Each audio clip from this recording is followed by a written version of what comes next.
Career plus. ఇంటర్లో BiPC పూర్తి చేసుకున్న విద్యార్థులు ఎటువంటి కోర్సులు చేయాలి, ఏ కోర్సులు చేస్తే ఎలాంటి భవిష్యత్తు ఉంటుంది, ఇలాంటి ఎన్నో సందేహాలు విద్యార్థుల్లో వారి తల్లిదండ్రుల్లో సహజంగా ఉంటాయి. వాస్తవానికి బైపీసీ విద్యార్థులకు కూడా డిగ్రీ విభాగంలో ఎన్నో అత్యుత్తమ కోర్సులు అందుబాటులో ఉన్నాయి. వాటిల్లో agriculture BSc, B pharmacy, pharma-D కోర్సులు ప్రధానంగా చెప్పుకోవచ్చు. వ్యవసాయ, మెడికల్ రంగాలకు చెందిన ఈ కోర్సులకు దేశవ్యాప్తంగా ఎంతో డిమాండ్ ఉంది. వ్యవసాయ రంగంపై పరిజ్ఞానం కలిగిన విద్యార్థులకు గొప్ప భవిష్యత్తు ఉంటుంది అనటంలో ఏమాత్రం సందేహం లేదు. సమాజానికి వ్యవసాయం, వైద్యం ఎంతో అవసరం. ఈ రంగాల్లో ఇంకా ఎన్నో పరిశోధనలు జరగాల్సిన అవసరం ఉంది. కేంద్ర, రాష్ట్ర ప్రభుత్వాలు కూడా వ్యవసాయ పరిజ్ఞాన అభివృద్ధికి ఎంతో ప్రాధాన్యతనిస్తున్నాయి. సాంకేతిక విద్యారంగంలో దేశంలో ప్రముఖ విద్యాసంస్థగా ప్రఖ్యాతి చెందిన కేఎల్ డీమ్డ్ యూనివర్సిటీ బైపీసీ విద్యార్థుల కోసం అగ్రికల్చర్ బీఎస్సీ, బీ ఫార్మసీ కోర్సులను ప్రతిష్టాత్మకంగా అందిస్తోంది. ఈ కోర్సుల ప్రత్యేకతలు, ఈ కోర్సుల ద్వారా విద్యార్థులకు ఉండే భవిష్యత్తును కేఎల్ యూనివర్సిటీ ఎంహెచ్ఎస్ విభాగం డీన్ డైరెక్టర్ కిషోర్ బాబు గారిని అడిగి మరిన్ని వివరాలు తెలుసుకుందాం. హలో అండి, నమస్తే. నమస్కారం అండి. కిషోర్ గారు, అగ్రికల్చర్ బీఎస్సీ కోర్సు ప్రత్యేకతలు, ప్రాధాన్యతల గురించి ఒకసారి వివరిస్తారా అండి? దానికంటే ముందు జనరల్గా బైపీసీ అనే విద్యార్థులకి ఎస్పెషలీ 10+2 తర్వాత ఏంటి, జనరల్గా కొంతమంది ఇంజనీరింగ్కి వెళ్తారు, ఎంపీసీ ఉంటే, అదే బైపీసీ వాళ్ళు ఉంటే ఆబ్వియస్గా వాళ్ళ ఫస్ట్ ప్రిఫరెన్స్ ఎంబీబీఎస్ ఉంటుంది. అది కూడా నీట్ ఎగ్జామ్ రాయాలి. నీట్లో 23 లక్షల మంది విద్యార్థులు ప్రతి సంవత్సరం భారతదేశంలో ఆ ఎగ్జామ్ రాస్తారు. వాళ్ళలో ఓన్లీ 5%కే మీకు సీట్స్ వస్తాయి. అదే ఆంధ్రప్రదేశ్లో చూస్తే దగ్గరగా 2500 చిల్లర ఎంబీబీఎస్ సీట్లు ఉన్నాయండి. మరి మిగిలిన ఆ పరిస్థితులు ఏంటి? దగ్గర 6 లక్షల మంది విద్యార్థులు బైపీసీ వాళ్ళు ప్రతి సంవత్సరం ఆంధ్రప్రదేశ్లో ఉంటారు. వాళ్ళందరికీ ఆప్షన్ ఏంటి? బైపీసీ తర్వాత ప్రతి వాళ్ళకి 10th క్లాస్ అయిన తర్వాత ఇంజనీరో లేదా డాక్టర్ అవ్వాలని ప్రతి తల్లిదండ్రులకి ఉన్నటువంటి ఆశ. అయితే ఈ ఒక ఆశతో పాటుగా ఆశయం, అలాగే ఆ కెరీర్ ప్లానింగ్ కూడా చాలా ఇంపార్టెంట్. బైపీసీ తీసుకున్న తర్వాత చాలామందికి నీట్లో 720 మార్కులకి ఎగ్జామ్ ఉంటుంది. దానిలో కూడా కట్ ఆఫ్స్ ఉంటాయి. అది కూడా 550 అబోవ్ ఉంటే మీకు ఛాన్సెస్ ఉంటాయి రావడానికి. లేని వాళ్ళకి ఇంకా ఆల్టర్నేట్ చూసుకోవాలి. ఇప్పుడు మీరు అడిగిన క్వశ్చను, అగ్రికల్చర్ బీఎస్సీ అనేది ఎవరు ప్రిఫర్ చేయాలి? ఇది ముఖ్యంగా బైపీసీ స్టూడెంట్స్కి పర్ఫెక్ట్ అండి. మీకు ఒకవేళ ఎంబీబీఎస్ సీట్ రాకపోయినా, లేకపోతే ఎంబీబీఎస్ని 5 సంవత్సరాలు ఏం చేస్తాంలే, తొందరగా మనం సెటిల్ అవ్వాలి అనుకుంటే అగ్రికల్చర్ బీఎస్సీ అంటాం. ఎంబీబీఎస్ చేస్తేమో హ్యూమన్ డాక్టర్స్ అంటాం. అదే అగ్రికల్చర్ బీఎస్సీ చేస్తే ప్లాంట్ డాక్టర్స్ అంటాం, అంటే వృక్ష వైద్యులు అంటాం. ప్రతి చెట్టు, లేకపోతే చీమ, లేకపోతే పైరు అన్నిటికి కావాల్సినటువంటి అన్ని వ్యాధులను అయ్యాలి, లేదా వాటి యొక్క మంచి గ్రోత్ కోసం అగ్రికల్చర్ బీఎస్సీ ఉపయోగపడుతుంది. మన ఇండియాలో చాలా కాలేజీలు ఉన్నాయి. వాటిలో కేఎల్ యూనివర్సిటీ కూడా అత్యంత ప్రముఖమైంది. మా యొక్క కోర్సు 2020లో స్టార్ట్ చేసాం. దగ్గరగా మాకు 147 ఎకరాల వ్యవసాయ విస్తీర్ణ భూమి ఉంది. అగ్రికల్చర్ బీఎస్సీ అనేది 4 సంవత్సరాల కాలం గలటువంటి ఇది ప్రోగ్రామ్. దీనిలో జనరల్గా అగ్రికల్చర్ బీఎస్సీ మీకు 10+2 అంటే బైపీసీలో 60% మార్కులు కనుక ఉంటే మీరు దీనిలో అర్హులు. కిషోర్ గారు, అలాగే అగ్రికల్చర్ బీఎస్సీ కోర్స్ ద్వారా అంటే విద్యార్థులకు ఎలాంటి అవకాశాలు ఉంటాయంటారు? దీనికి సంబంధించి చాలా అనుమానాలు ఉంటాయి తల్లిదండ్రులకు కానీ విద్యార్థులకు కానీ. ఇందులో అవకాశాలు తక్కువ ఉంటాయేమో అన్న అపోహ కూడా ఉంటుంది. సో ఏమంటారు మీరు అవకాశాల గురించి? చాలా మంచి ప్రశ్న అండి. ఎక్కువ మందికి ఇంజనీరింగ్, ఎంబీబీఎస్ మీద ఉన్న అవగాహన, అగ్రికల్చర్ బీఎస్సీ తర్వాత ఏం చేయాలి, ఏమవుతారు, వాళ్ళ యొక్క కెరీర్ ఎలా ఉంటుంది అనేటువంటి ఒక చిన్న అవగాహన అవసరం. ముఖ్యంగా అగ్రికల్చర్ బీఎస్సీ చేసిన తర్వాత చాలామంది ఎంటమాలజిస్ట్గా, లేకపోతే హార్టికల్చరిస్ట్గా, లేకపోతే మీకు డిఎన్ఏ ఆర్ జెనెటిక్ ఎక్స్పర్ట్స్గా చేస్తారు, లేకపోతే క్వాలిటీ అనలిస్ట్గా వెళ్తారు, ఫుడ్ ప్రాసెసింగ్ ఇండస్ట్రీలోకి వెళ్తారు.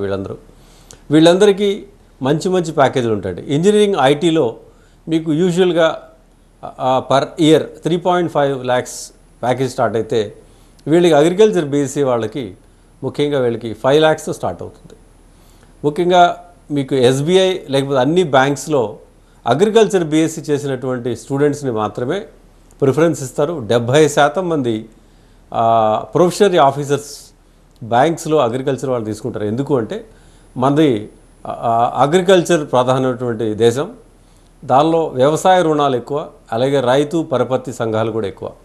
వారికి కావాల్సినటువంటి అన్ని అవసరాలు లేకపోతే వారికి కావాల్సినటువంటి అవగాహన ఈ అగ్రికల్చర్ స్టూడెంట్స్కి మాత్రమే ఉంటుంది. అంటే ఒక భూమి యొక్క క్వాలిటీ ఎలా ఉంది, ఎటువంటి పంటలు పడితే ఆ పంట సారం ఎలా ఉంటుంది, ఆ నేల సారం ఏంటి, ఎలాంటి పంటలు పడితే ఎలాంటి దిగుబడి ఉంటుంది అనే అవగాహన మిగిలిన వాళ్ళకు ఉండదు. కాబట్టి ఈ అగ్రికల్చర్ స్టూడెంట్స్ కనుక బ్యాంకులో వర్క్ చేస్తే వారి ద్వారా ఆ యొక్క నేలలో ఉన్నటువంటి సారం ఎలా ఉంటుంది, దిగుబడి ఎలా ఉంటుందని బేస్ చేసుకొని వీళ్ళు రుణాలు ఇస్తారు. అందుకే బ్యాంక్స్లో 70% మంది ప్రొఫెషనరీ ఆఫీసర్స్ ఎక్కువ మంది అగ్రికల్చర్ బీఎస్సీ వాళ్ళే ఉంటారు.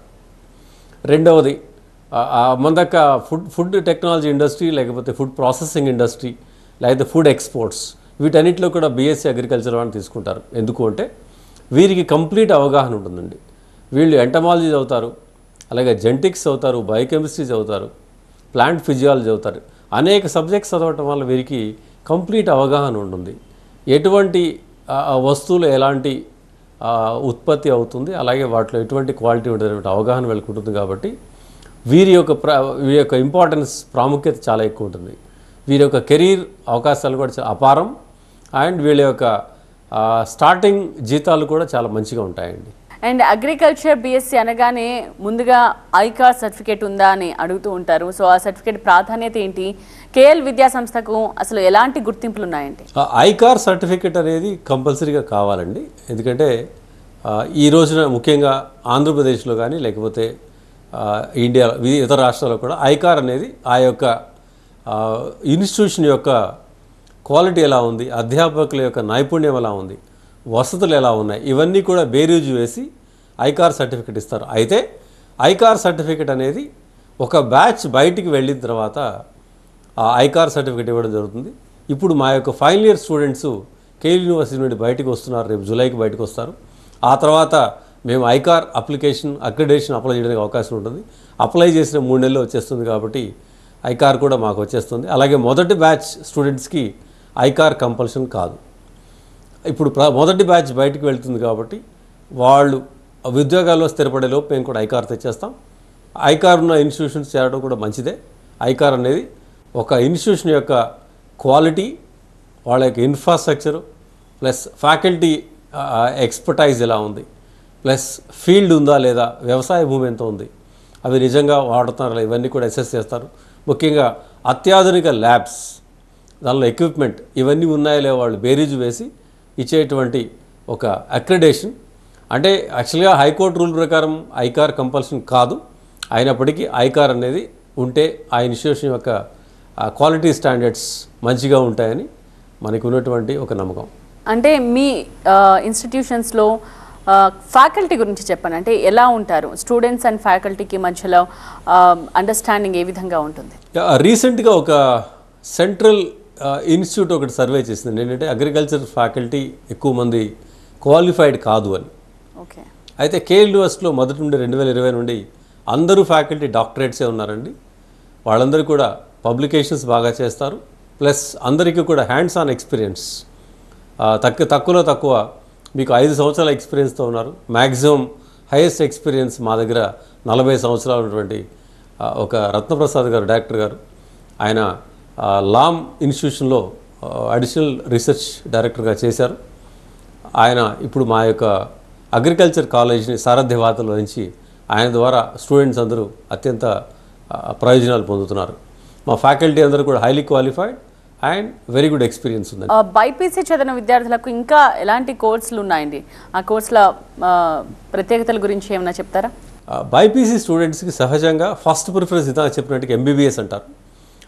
నిజం చెప్పాలంటే ఎంబీబీఎస్ చేసిన తర్వాత కూడా మళ్ళీ మరి పీజీ చేయాలి. అంటే ఎండి లేదా ఎంఎస్ చేస్తే కానీ ఆ యొక్క వైద్యుడికి మంచి హాస్పిటల్స్లో లేదా తన ఓన్ హాస్పిటల్ పెట్టుకోవడానికి మార్కెట్లో యాక్సెప్టెన్స్ వస్తుంది. బట్ మిగిలిన కోర్సులు అలా కాదండి. ఈవెన్ యూజీ లెవెల్ అంటే మీకు for example agriculture BSc BiPC వాళ్ళకి సెకండ్ ఆప్షన్ ఇవ్వాలి. థర్డ్ ఆప్షన్ వచ్చేటప్పటికి బీ ఫార్మసీ అంటాం, బ్యాచులర్ ఆఫ్ ఫార్మసీ, అది కూడా 4 సంవత్సరాల డిగ్రీ అది.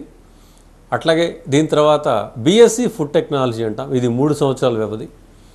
లేదు మాస్టర్ అండ్ యూజీ 2 కూడా ఒకేసారి చేయాలంటే ఫామ్ డి అంటామండి, ఇది 6 సంవత్సరాల కాలం అండ్ డైరెక్ట్గా పిహెచ్డి చేసేసుకోవచ్చు. దీని తర్వాత బీ ఫార్మసీ చేస్తే మీ అందరికీ తెలుసు, ఈరోజు ఇండియాలో దగ్గరగా 20,000 కంపెనీల పైన ఉన్నాయి. అండ్ మనం కోవిడ్లో మన ఇండియా నుండే అనేక ఎక్స్పోర్ట్స్ బయటికి వెళ్ళి ప్రపంచంలో అనేక మందులు తక్కువలో అండ్ మంచి క్వాలిటీ మన ఇండియా నుండి వస్తాయి. అండ్ బీ ఫార్మసీ చేసిన వాళ్ళకి అపారమైనటువంటి అవకాశాలు, ఫార్మసిస్ట్గా రావచ్చు, లేకపోతే క్వాలిటీ అనలిస్ట్ అవ్వచ్చు, లేకపోతే కెమికల్ అనలిస్ట్గా కావచ్చు, లేకపోతే formulation expert and new formulation invention, కొత్త కొత్త మందులు కనుక్కోవడానికి రీసెర్చ్ ఎక్స్పర్ట్స్గా వెళ్ళచ్చు, సైంటిస్ట్గా వెళ్ళచ్చు. ఫార్మస్యూటికల్ కంపెనీలో అనేక రకమైనటువంటి ఉద్యోగాలు ఉంటాయండి ఫార్మసీ చేసిన వాళ్ళకి. జనం ఎక్కువ మంది అనుకుంటారంటే బీ ఫార్మసీ అంటే మెడికల్ షాప్ కాదండి. ఎక్కువ డీ ఫార్మా వాళ్ళు అంటే డిప్లొమా, బట్ ఇది bachelor of pharmacy and highly respected profession. ముఖ్యంగా యూరప్, ఆస్ట్రేలియా, కెనడా, అమెరికాలో బీ ఫార్మసీకి చాలా మంచి వాల్యూ ఉంది. అక్కడ హైయెస్ట్ పెయిడ్ శాలరీస్ కూడా ఉంటున్నాయి. దెన్ ఫార్మ్ డి కూడా PG plus UG as a very good combination, symbiotic అంటాం. 6 సంవత్సరాలు అండ్ గవర్నమెంట్ దీని ద్వారా మంచి జాబులు కూడా ఇస్తుంది. Even last time government of Andhra Pradesh కూడా ఫార్మ్ డి ఇనిషియేట్ చేసి వీళ్ళకి డిఫరెంట్ హెల్త్ ఇండస్ట్రీలో ప్రిఫరెన్స్ ఇవ్వండి అని చెప్పి డైరెక్షన్స్ ఇవ్వడం కూడా జరిగింది. అండ్ 4వ ప్రిఫరెన్స్ ఫుడ్ టెక్నాలజీ అండి. ఫుడ్ అనేది as long as human beings are there and food will continue. Food industry యొక్క సర్వైవల్ ఎలా ఉంటుందంటే, మీకు చూస్తే కోవిడ్లో ఫుడ్ ఇండస్ట్రీ మాత్రమే సర్వైవ్ అయింది. ఫార్మా ఇండస్ట్రీ, ఫుడ్ రెండేనండి, మిగిలిన అన్ని బిజినెస్ ఆపేశారు. అండ్ ఈ రోజున quality conscious and health conscious, life style conscious అయిపోయారు. ఎంత మంచి ఫుడ్ని ఎటువంటి కలుషితాలు లేకుండా, లేకపోతే ఎటువంటి క్రిమి సంహారక మందులు లేకుండా తయారు చేసేటువంటి ఆర్గానిక్ వెరైటీ ఆఫ్ ఫుడ్కి మార్కెట్లో బాగా యాక్సెప్టెన్స్ ఉంది. అండ్ ఫుడ్ టెక్నాలజీ చేస్తే ఫుడ్ అనలిస్ట్ అవుతారు, ఫుడ్ ఇన్స్పెక్టర్స్ అవుతారు, తర్వాత క్వాలిటీ అనలిస్టులు అవుతారు, దెన్ ప్రాసెసింగ్ అండ్ ప్యాకేజింగ్ ఇండస్ట్రీకి వెళ్తారు, వేర్ హౌస్ ఇన్ఛార్జెస్, ఇలా అనంతంగా ఉన్నాయి. ముఖ్యంగా విదేశాల్లో వీళ్ళకి ఉద్యోగాలు విపరీతంగా ఉన్నాయండి. ఎందుకంటే మీకు తెలుసు, యూరోప్లో లేకపోతే advance countries like Japan, Sweden, UK, Denmark, వీటన్నిటిలో కూడా మానవ వనరుల కొరత ఉంది. వారిని ముఖ్యంగా మన యొక్క విద్యార్థులు వెళ్ళి మంచి మంచి అవకాశాలు అందిపుచ్చుకుంటారు. వారికి ఒక జీతభత్యాలు కూడా చాలా మంచిగా ఉన్నాయి. అయితే మీ యూనివర్సిటీలో స్టూడెంట్స్కి ఈ క్యాంపస్ ప్లేస్మెంట్స్ కానీ లేకపోతే ఫ్యూచర్ ఎలా ఉంటుందంటారు? ఎలాంటి భరోసా మీరు కల్పిస్తారు? మీ అందరికీ తెలుసు, కేఎల్ యూనివర్సిటీలో గత 20 సంవత్సరాలుగా 100% ప్లేస్మెంట్ ఇస్తున్నాం. ముఖ్యంగా ఎలిజిబుల్ అండ్ రిజిస్టర్డ్ స్టూడెంట్స్కి. ఎవరైనా స్టూడెంట్ నాకు ప్లేస్మెంట్ వద్దు అంటే ఇవ్వమండి. జనరల్గా స్టూడెంట్కి 3 ఆప్షన్స్ ఉంటాయి. ఒకటి campus placements, number 2 higher education abroad, and number 3 entrepreneurship, own company పెట్టుకోవడం లేదా ఓన్ స్టార్టప్ పెట్టుకోవడం. ఒకవేళ ప్లేస్మెంట్ కనుక ఆప్ట్ చేస్తే ప్లేస్మెంట్స్ కూడా 2 రకాలండి. ఒకటి with in country and out of country. With in country అయితే మాకున్నటువంటి అనేక కంపెనీలు, దగ్గరగా 500 చిల్లర కంపెనీలతో, 500 కంటే పైగా కంపెనీలతో మాకు అవగాహన ఒప్పందం ఉంది. కాబట్టి ఆ కంపెనీస్లో మా యొక్క విద్యార్థులు ప్లేస్ చేస్తాం. ముఖ్యంగా అగ్రికల్చర్ స్టూడెంట్స్కి ఈ ఫర్టిలైజర్స్ కంపెనీస్, లేదా ఫుడ్ ప్రాసెసింగ్, లేకపోతే పెస్టిసైడ్స్, ఈ కంపెనీస్ ముఖ్యంగా వాటిన్నింటిలో కూడా మీ అందరికీ తెలుసు చాలా లీడింగ్ ఎంఎన్సీస్ ఇండియాలో ఉన్నాయి. బేయర్ కంపెనీ, లేకపోతే ర్యాలీ, ఇవన్నీ కూడా లీడింగ్ కంపెనీస్ మీకు. ప్లస్ ఇవి కాకుండా గవర్నమెంట్ ఆర్గనైజేషన్స్ చాలా ఉన్నాయి. ఫ్యాక్ట్ అని, లేకపోతే ఉజ్వల యూరియా మీకు తెలుసు. ఈ కంపెనీస్ అన్నింటిలో కూడా మంచి మంచి ఉద్యోగాలు ఉంటాయి. వారికి ఒకవేళ గవర్నమెంట్ జాబ్ అయితే వాళ్ళే రాయాల్సి వస్తుంది. అదే ప్రైవేట్ సెక్టర్, కార్పొరేట్ సెక్టర్ అయితే మేమే అరేంజ్ చేస్తాం వాళ్ళకి ఉద్యోగాలు. కొంతమంది హైయర్ ఎడ్యుకేషన్ వెళ్తుంటారు. వాళ్ళు ఒకవేళ మాస్టర్స్ చేయాలనుకొని మా దగ్గరే కోచింగ్ ఇస్తుంటాం మేము. ఒకవేళ ఇంటర్నేషనల్ ప్లేస్మెంట్ కావాలి అనుకుంటే ఈ స్టూడెంట్స్కి వాడికి డెన్మార్క్లో, పోలాండ్లో, Germany, UK, then Australia, Canada, వీటిలో అపార అవకాశం ఉన్నాయి. మీకు బీఎస్సీ అగ్రికల్చర్ బీఎస్సీ అయిపోయిన మరుక్షణం మీకు 35 రోజుల్లో మీ ప్రాసెసింగ్ స్టార్ట్ అవుతుంది. డెన్మార్క్లో అయితే మీకు 2 లక్షల రూపాయలు స్టార్టింగ్ ప్యాకేజ్, 3 సంవత్సరాల పాటు మీకు కాంట్రాక్ట్ ఇస్తారు. ఆ కాంట్రాక్ట్ కనుక మీకు ఫర్దర్ ఎక్స్టెండ్ చేయాలంటే ఉండొచ్చు. యూజువల్గా మీకు సంవత్సరానికి 36 లక్షల నుండి 56 లక్షల వరకు జీతం ఉంటుంది. వాటిలో ఎక్కువ కంపెనీస్ అలాగా ఇస్తే, కొన్ని కంపెనీస్ ఎప్పుడైనా 25 లక్షలు ఇస్తాయి. బట్ యూజువల్గా 36 లక్షలు అనేది యావరేజ్ శాలరీ డెన్మార్క్లో, లేదా జర్మనీలో, లేకపోతే పోలాండ్లో.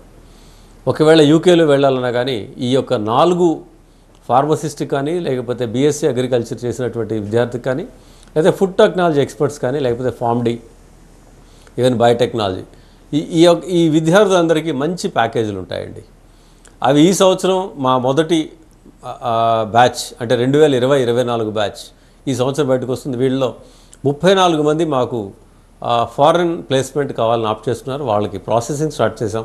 ఎందుకంటే వాళ్ళకి డిగ్రీ అయ్యేటప్పటికి జూలై అయిపోతుంది. వాళ్ళు వచ్చేటప్పటికి ఆఫర్ లెటర్స్ రెడీ చేసి వారికి కావాల్సినటువంటి అంత ప్రాసెసింగ్ అంతా మేము టేకప్ చేస్తాం.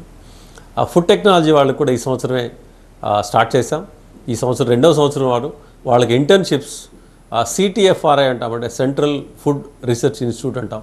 దానిలో ఇంటర్న్షిప్ చేసి తర్వాత ఫారెన్లో కూడా 45 డేస్ నుండి 6 మంత్స్ వరకు ఇంటర్న్షిప్స్ వాళ్ళకి ఇస్తాం. అవి కూడా పెయిడ్ ఇంటర్న్షిప్, ఫ్రీ కాదు. ఆ కంపెనీస్ వీళ్ళకి పే చేస్తాయి. అయితే వీళ్ళు ఫ్లైట్ ఛార్జెస్ అలాగే వసతి పెట్టుకోవాలి అక్కడ. జనరల్గా వాళ్ళకి వచ్చినటువంటి అమౌంట్ అక్కడ సరిపోతుంది. ఇది అయిపోయిన తర్వాత ఫర్దర్ ఫైనల్ ఇయర్లో ప్లేస్మెంట్ ఇవ్వడం జరుగుతుంది. కిషోర్ గారు, జనరల్గా స్టూడెంట్స్ అందరూ ఎక్కువగా అంటే మీ స్టూడెంట్స్ అందరూ ఏది ప్రిఫర్ చేస్తూ ఉన్నారండి? అంటే ఇప్పటి వరకు విత్ ఇన్ ద కంట్రీయా లేకపోతే placements out of the country వెళ్ళడానికి ఇష్టపడుతూ ఉంటారా? మీరేం సజెస్ట్ చేస్తారు? లైఫ్ ఎక్కడ అద్భుతంగా ఉంటుంది? జనరల్ స్టాటిస్టిక్స్ చూస్తారండి, మా యొక్క కేఎల్ యూనివర్సిటీలో 30% స్టూడెంట్స్ అబ్రాడ్ వెళ్తారండి. ఓకే. రిమైనింగ్ అంతా 70% విత్ ఇన్ ఇండియానే ఉంటారు. ఒక 10% స్టూడెంట్స్ ఓన్ ఎంటర్ప్రినర్షిప్ కానీ లేకపోతే ఫ్యామిలీ బిజినెస్ రన్ చేస్తారు, లేకపోతే స్టార్టప్కి కన్వర్ట్ అవుతారు. దట్స్ టిపికల్ స్టాటిస్టిక్స్ అండి మా యొక్క కేఎల్ యూనివర్సిటీలో. అయితే అందరికీ క్యాంపస్ రిక్రూట్మెంట్ ట్రైనింగ్ అనేది అందరికీ ఇస్తాం. బట్ ఫైనల్గా వాళ్ళ యొక్క ఆప్షన్ని మేము గౌరవించి ఎవరైతే హైయర్ ఎడ్యుకేషన్ అబ్రాడ్ వెళ్తారో వారికి కావాల్సినటువంటి అడ్వైజెస్ లేకపోతే కౌన్సిలింగ్ లేదా ప్రాసెసింగ్ అంతా మేము మా యొక్క యూనివర్సిటీలో ఫ్రీగా చేస్తాం. అండ్ ఒకవేళ వాళ్ళు ఫారెన్ యూనివర్సిటీకి వెళ్ళాలి అంటే అది కూడా మేము ప్రాసెసింగ్ చేసి పెడతాం. సో బీఎస్సీ అగ్రికల్చర్ కోర్సులో చేరడానికి అర్హతల గురించి ఒకసారి డీటెయిల్గా చెప్తారా అండి? బీఎస్సీ అగ్రికల్చర్ మా యొక్క కేఎల్ యూనివర్సిటీలో చేరాలి అంటే మీకు ఇంటర్మీడియట్ అంటే 10+2 బైపీసీ చేస్తుంటే మంచిది. ఎంపీసీ వాళ్ళు కూడా అర్హులే. బైపీసీలో 60% కనుక మీకు ఉంటే మీకు కేఎల్ యూనివర్సిటీలో ప్రవేశం డైరెక్ట్గా తీసుకోవచ్చు. ఒకవేళ నీట్లో ర్యాంక్ వచ్చినా లేకపోతే ఎంసెట్లో మంచి ర్యాంక్ వచ్చినా మీరు మా యొక్క కేఎల్ యూనివర్సిటీ వెబ్సైట్లో ఉన్నటువంటి స్కాలర్షిప్స్ని అప్రోచ్ అవ్వచ్చు. 65% అబోవ్ ఉన్నటువంటి ప్రతి వాళ్ళకి ఏదో ఒక స్కాలర్షిప్ వస్తుంది. అదే మీకు 90% అప్ టు 25% వరకు మీకు స్కాలర్షిప్ వస్తుంది. అండ్ మీకు ఉన్నటువంటి పర్సంటేజ్ని బట్టి మేము ఇస్తాం. లేదు మీకు ఎంసెట్లో మంచి ర్యాంక్ వచ్చింది, 5000లోకి వచ్చింది, దానికి కూడా స్కాలర్షిప్ ఇస్తాం. ఎందుకంటే మెరిట్ని గౌరవించడం అనేది కేఎల్ యూనివర్సిటీ యొక్క మొదటి ప్రాక్టీస్. మెరిట్ విద్యార్థులు జనరల్గా వాళ్ళని కనుక షైన్ చేస్తే మంచి ప్లేస్మెంట్స్తో క్యాంపస్ ప్లేస్మెంట్స్తో బయటకు వెళ్తారన్నటువంటి భావంతో మినిమం 60% ఉండాలి అని కట్ ఆఫ్ పెట్టాం. ఒకవేళ ఎంపీసీలో కనుక మీకు 60% వచ్చినా ఎలిజిబులే. కాకపోతే మీకేం చేస్తామంటే బ్రిడ్జ్ కోర్స్ అని చెప్పి బయాలజీలో ఒక 15 డేస్ పాటు ఒక బ్రిడ్జ్ కోర్స్ రన్ చేస్తాం. యూజువల్గా మీకు 10th క్లాస్ ఉన్నటువంటి సిలబసే మోర్ లైక్ ఇంటర్మీడియట్లో కూడా ఉండొచ్చు, కొంచెం ఎక్కువ ఉంటుంది. అవగాహన అంటే టర్మినాలజీ కూడా అలవాటు అవడానికి, అంటే ప్లాంట్ ఫిజియాలజీ లేకపోతే టాక్సానమీ లేకపోతే జెనెటిక్స్ లేకపోతే బయోకెమిస్ట్రీ వీటిలో కొన్ని బయాలజీ సంబంధించినటువంటి వర్డ్స్ ఉంటాయి కాబట్టి అవన్నీ కూడా ఫెమిలరైజేషన్ కోసం బ్రిడ్జ్ కోసం పెడతాం. నీట్లో క్వాలిఫై అయినా మీకు మంచి ర్యాంక్ కనుక ఉంటే దానికి కూడా స్కాలర్షిప్ ఇస్తామండి. జనరల్గా ఇది ఎవరు ఎక్కువగా ప్రిఫర్ చేస్తూ ఉంటారని రేషియో ఏ విధంగా ఉంటుంది? అమ్మాయిలా అబ్బాయిలా? 50-50 అండి. అబ్బాయిలు 50% ఉంటారు, అమ్మాయిలు 50% ఉంటారు. అంటే జనరల్గా అగ్రికల్చర్లో మాకు కూడా ఇనీషియల్గా అబ్బాయిలు ఎక్కువ వస్తారేమో అనుకున్నాం, బట్ ఎక్కువ మంది అమ్మాయిలు ఉంటారు. జనరల్గా మీకు బైపీసీలో అమ్మాయిలు ఎక్కువ ఉంటారు. బట్ చాలా గొప్పతనం ఏంటంటే మా యొక్క స్టూడెంట్స్ అమ్మాయిలు చక్కగా పొలంలోకి వెళ్ళి ఆ ఫీల్డ్లోకి వెళ్ళిపోయి దానికి కావాల్సినటువంటి అధునాతన పద్ధతులు అదే డ్రోన్స్ వాడుతున్నారు. అలాగే సోయింగ్ టెక్నిక్స్ లేకపోతే కొత్త కొత్త ఫర్టిలైజర్స్ ఎలా వేయాలి అనేటువంటి కంప్లీట్గా వాళ్ళే రన్ చేస్తున్నారు. కొంతమంది ఈవెన్ ట్రాక్టర్ నడుపుతున్నారు మా యొక్క స్టూడెంట్స్. మేము ఒక్కోసారి ఆనందపడుతుంటాం. అంటే అక్కడ పర్యవేక్షణలో చేస్తారు వాళ్ళు, ఎందుకంటే they should know what all equipment available and how to operate. ఇవన్నీ ఆడపిల్లలు చాలా చక్కగా చేస్తున్నారండి. మా అందరికీ చాలా ఆనందం కలిగిస్తున్నారు వాళ్ళు. ఎందుకంటే వాళ్ళ యొక్క ఇంట్రెస్ట్, వాళ్ళ యొక్క ఫోకస్ అబ్బాయిల కంటే కొంచెం ఎక్కువ ఉంటుంది కాబట్టి సహజంగా వాళ్ళు బాగా రాణిస్తున్నారు. ఓకే, కిషోర్ గారు, మీరు 100% ప్లేస్మెంట్స్ ఉంటాయి అని చెప్తున్నారు. అయితే అగ్రికల్చర్ బీఎస్సీ చదివిన విద్యార్థులకు ఓవరాల్గా అంటే ఉద్యోగ అవకాశాలు ఎలా ఉన్నాయండి? బయట ఆపర్చునిటీస్ అన్నవి ఈ కోర్స్ చేసిన వాళ్ళకి ఏ విధంగా ఉన్నాయి? ఇందాక చెప్పినట్టుగా అండి, మా యొక్క కేఎల్ యూనివర్సిటీలో 100% placement for eligible and registered అండి. అంటే ఆ స్టూడెంట్ వచ్చి నాకు ప్లేస్మెంట్ కావాలి అంటే ఇస్తాం, లేదు నేను ఓన్ బిజినెస్లోకి వెళ్ళిపోతానంటే జల్లగా ఇన్సిస్ట్ చేయమండి. కొంతమంది మేము ఎంఎస్సీ అగ్రికల్చర్ చేసుకుంటాను, లేకపోతే ఎంట్రన్స్ ఎగ్జామ్స్ రాసుకుంటాను, లేదా గవర్నమెంట్ ఎగ్జామ్స్ జల్లగా ఎంకరేజ్ చేస్తాం. ఒకవేళ కనుక స్టూడెంట్ ప్లేస్మెంట్ కనుక వస్తే జనరల్గా అతని యొక్క ప్రిఫరెన్స్ తీసుకుంటాం. అంటే గవర్నమెంట్ సెక్టరా లేదా కార్పొరేట్ సెక్టరా, ఏ సెక్టర్లో సెటిల్ అవుతాడు, అదే స్పెషలైజేషన్ కూడా మ్యాప్ చేస్తాం. కొంతమంది ఎంటమాలజీలో ఉంటారు, కొంతమంది ప్లాంట్ ఫిజియాలజీలో ఉంటారు, కొంతమంది బయోకెమిస్ట్రీ ఉంటారు. అట్లా డిఫరెంట్గా ఉంటారండి. అలాగే కొంతమంది యానిమల్ హస్బెండరీ అంటే పౌల్ట్రీ లేకపోతే వెటర్నరీ రిలేటెడ్ యాక్టివిటీస్ ఉంటాం. మీకు వీళ్ళంతా కూడా వీళ్ళ యొక్క ప్రిఫరెన్స్ని బట్టి ఆ యొక్క ఇండస్ట్రీ మ్యాప్ చేసి ఆ యొక్క ఇండస్ట్రీకి మేము ఇంటర్వ్యూస్ అరేంజ్ చేసి వీళ్ళని దానిలో ప్లేస్ అయ్యే విధంగా ట్రైనింగ్ ఇస్తాం. అండ్ ఆ ఫర్దర్ ఫాలోఅప్ కూడా చేస్తాం, how this performing for 1 year. ఇంకా ఆ తర్వాత 1 year తర్వాత జనరల్గా చాలామంది సస్టైన్ అవుతారు కాబట్టి మేము వాళ్ళు ఇన్సిస్ట్ చేయం. అగ్రికల్చర్ బీఎస్సీ స్టూడెంట్స్ ఈ సంవత్సరం మాకు స్టార్ట్ అయ్యారు కాబట్టి ప్లేస్మెంట్స్ వాళ్ళందరికీ ప్లేస్మెంట్స్ ఇస్తాయి. ఒకవేళ వాళ్ళు వేరే ఇండస్ట్రీకి వెళ్ళాలన్నా కానీ వాళ్ళకి కావాల్సినటువంటి కంప్లీట్ సపోర్ట్ ఇస్తాం. ఎందుకంటే వాళ్ళు ఐటీ కంప్యూటర్ అప్లికేషన్ కూడా లైట్గా నేర్చుకుంటారు. దర్ ఇస్ ఎ ఛాన్స్ వాళ్ళు కూడా లైట్గా కొంచెం ఏఐ లేకపోతే డేటా సైన్స్ లేకపోతే కొంచెం బేసిక్స్ ఆఫ్ కంప్యూటర్ నాలెడ్జ్తో కొన్ని రంగాల్లో ఐటీ ఎనేబుల్డ్ సర్వీస్ అంటాం, వాటి మీద వాళ్ళు వెళ్ళడానికి అవకాశం ఉంటుంది. ప్రిఫరెన్సెస్ ఉన్నాయండి.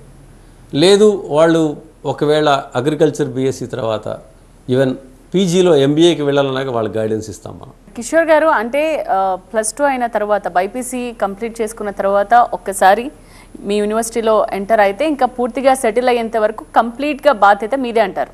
అవునండి, హ్యాండ్ హోల్డ్ చేస్తామంటాం. ఆల్ రైట్ అండి, thank you so much Kishore Babu గారు. చాలా సందేహాలని నివృత్తి చేశారు మీరు. థ్యాంక్స్ ఫర్ కమింగ్ అండి. నమస్కారం అండి, థ్యాంక్ యూ సో మచ్. ఇది ఇవాల్టి కెరియర్ ప్లస్. చూస్తూనే ఉండండి టీవీ9.